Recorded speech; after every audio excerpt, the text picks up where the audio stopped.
الوضاحي مفد بي إن سبورتس لملاعب المونديال. محمد مساء الخير. طبعا كنت بتجربة خاصة، لماذا؟ لأنك كنت في سوروكابا تعيش أدق التفاصيل يوميات المنتخب الجزائري. ربما كانت هناك أمور كثيرة في الكواليس محمد.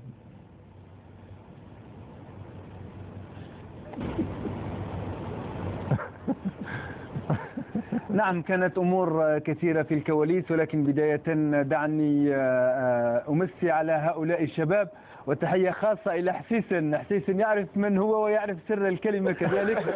على كل حال أحييهم جميعا لأدائهم الرجولي في هذا المونديال، أيضا للوجه الذي ظهروا به. على كل سؤالي، أنا عندي سؤال لرئيس مبولحي بداية. ماجد، قبل أن نتحدث عن الكواليس، الجميع يضحك الآن لأن هناك حكايات وطرائف مع المجموعة. رئيس مبولحي كان عانى الكثير في قبل هذا المونديال. ماجد، رئيس مبولحي قبل بداية المباراة الأولى كان الجميع يتحدث عن مكانته كحارس أساسي، عن المنافسة مع الحارس محمد لمين زماموش. هو كان دائما بهدوئه بتركيزه، تمكن من العودة بهدوء، ورغم ذلك لم تكن العودة فقط من أجل العودة، ولكن كانت بتألق. وكنت نتحدث مع أرسن فينغر قبل ذلك، تفاجأ فعلا لمستوى هذا الحارس. سر هذه العودة القوية لرئيس مبولحي.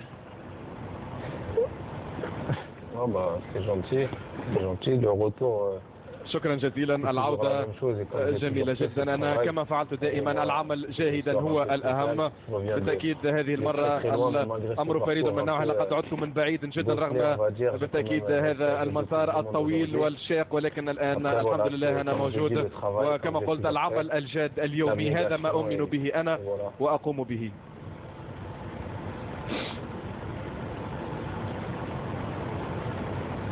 سمعت إلى جواب محمد الوضاحي؟ نعم ماجد، واصل أعتقد من هنا أيضا لمجيد بوقرة. مجيد نعم، واصل مع مجيد إذا أمكن. لو أستسمحك فقط لسؤال آخر لمجيد. مجيد كان عاش المغامرة في مونديال 2010 وعاش مغامرة 2014. 2010 كان هناك احتكاك مع الجماهير الجزائرية، كان فيه تواصل. هذا المونديال لم يكن هذا التواصل. هل كان الفرق فعلا هنا في هذا المجال من أجل إعطاء الفرصة لإظهار إمكانياتكم؟ هل هذا الاحتكاك وإبعادكم عن الجماهير فعلا كان له دور في إظهار في هذا الوجه للمنتخب الجزائري، أم أن الأمر سيان بالنسبة لمجموعة مثل مجموعتكم؟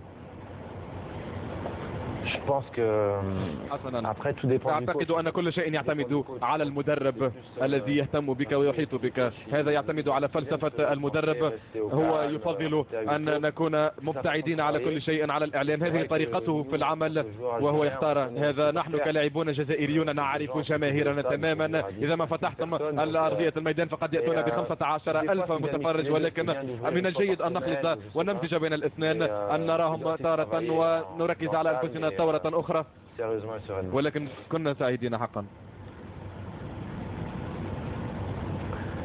أكيد سمعت لجواب محمد الوضاحي. نقوم طبعا هذا المساء بجولة لمعرفة ردود الفعل في عواصم مختلفة. نقف هذه المرة عند الجمهور المصري، وكيف كانت طبعا التعليقات على ما قدمه الخضر في هذا المونديال. منتخب الجزائر كان بيقاتل في الملعب لحد اخر دقيقه، حتى شفنا ماتش المانيا لحد اخر ثانيه جاب جون في الوقت الضايع، وده شيء بيميزه. انا احييه من الشعب المصري تحيه كبيره جدا. اول مره نحس ان احنا لينا فريق في كاس العالم بيرفع راسنا، فريق جديد، فريق محترم. اداء وعرض مشرف، يعني ما فيش كلمات تقدر توصفه. اهداف عديده، يعني جاب 7 اهداف في المونديال، ودي حاجه ما حصلتش قبل كده من الفرق العربيه، ولولا ان هو وقع مع الماكينات الالمانيه كان يتهيألي هيكمل ادوار اكثر من كده. كنا نتمنى ان حد يجي يسجل الشاشات اللي في الشوارع يشوف مدى احترامنا وده مدى تشجيعنا للجزائر كان عامل ازاي، اكن مصر اللي كانت بتلعب مش الجزائر. وطبعا احنا كنا نتمنى انها تاخد ماتش المانيا اللي خسرته بكل شرف. ابدع بصراحه، يعني ما كناش متوقعين منه يعني كل انه يوصل لدور 16 وان يعمل ماتش كويس جدا في دور 16. لا يعني هو اداء عالي. طبعا هكذا كانت تعليقات الجمهور المصري السعيد بما تقدم. سعود بن ناصر آل ثاني الرئيس التنفيذي لشركة أريد، استأنسنا كثيرا بما رأيناه من هذا الدعم وكيف وصل صدى المنتخب الجزائري لكل العالم، كيف علقت هذه الأسماء العالمية عن كل هذه الأمور، وهذا مؤشر إيجابي يسير في الاتجاه الصحيح، على اعتبار بأن أريد طبعا هي الراعي الرسمي للمنتخب الجزائري، وفي ذلك طبعا استفادات كثيرة في ظل هذا الجانب المعنوي تحديدا لما قدمه المنتخب الجزائري في هذا الموعد الكبير.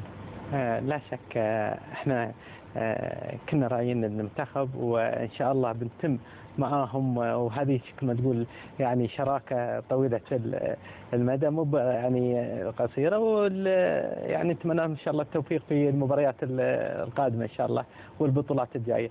لا شك الفريق كما قلت من قبل ان بدات الخبره تكثر فيه، بدأت إن شاء الله الثقة في المنتخب، وإن شاء الله احنا نتمنى له إن شاء الله منها على أعلى إن شاء الله. أكيد إن شاء الله. هو بفضل هذه الدعوات وهذا الحب وما يتقدم هذا أكيد في خدمة للكرة طبعا الجزائرية والعربية. صحيح.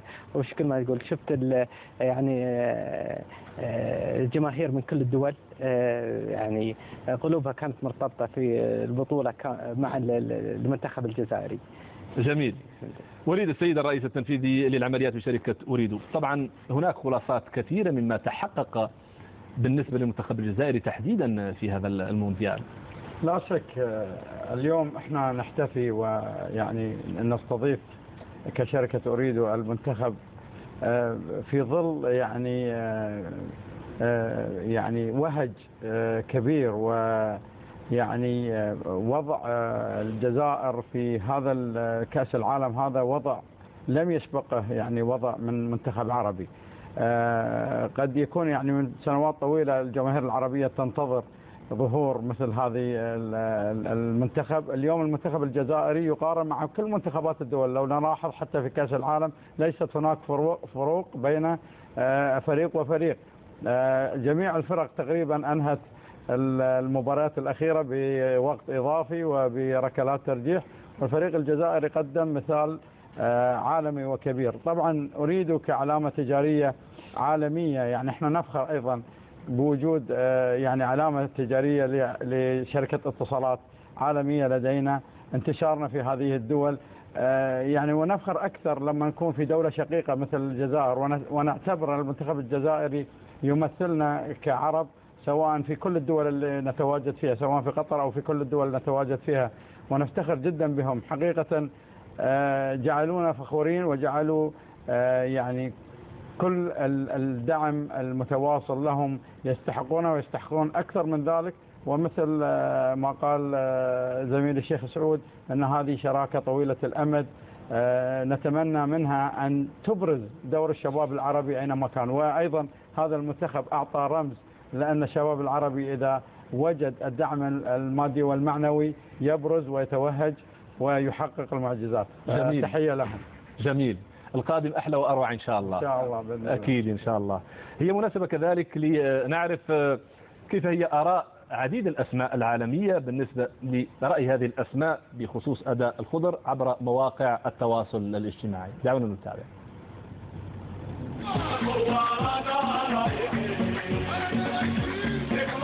لكي تدخل التاريخ أمر سهل، ولكن كيف ومتى؟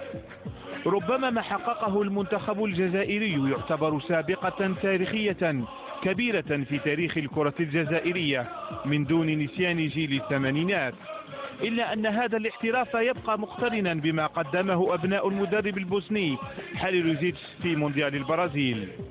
شخصيات كبيرة في عالم كرة القدم أبدت إعجابها واحترامها لما قدمه أبناء الجزائر، على رأسهم رئيس الفيفا سيب بلاتر الذي عبر عن انبهاره بما رآه فوق أرضية الميدان خاصة أمام المانشاف. ثم جاءت عدة تغريدات على تويتر من طرف لاعبين كبار أمثال واين روني، ديمبابا، أشلي كول، كانت كلها معبرة عن الدور البطولي والرجولي الذي قدمته الجزائر في البرازيل. لا غريبا تقوم شخصيات كبيرة في عالم الكرة المستديرة بأن تعبر بصدق عن المردود الطيب لمحارب الصحراء، نظرا لكل ما قيل عن هذه المجموعة من اللاعبين المتواضعة والتي رفعت من قيمتها في السوق الأوروبية، قد تجعلنا نعيش مسلسلا صيفيا حافلا بالأخبار السارة عن انتقالات شيقة ومفيدة قد تكون في صالح المنتخب الجزائري. طبعا نسعد بكل هذه التعليقات لكل مجتهد نصيب، والمنتخب الجزائري أبلى البلاء الحسن. هي لحظة مهمة كباتن، طبعا هناك هدايا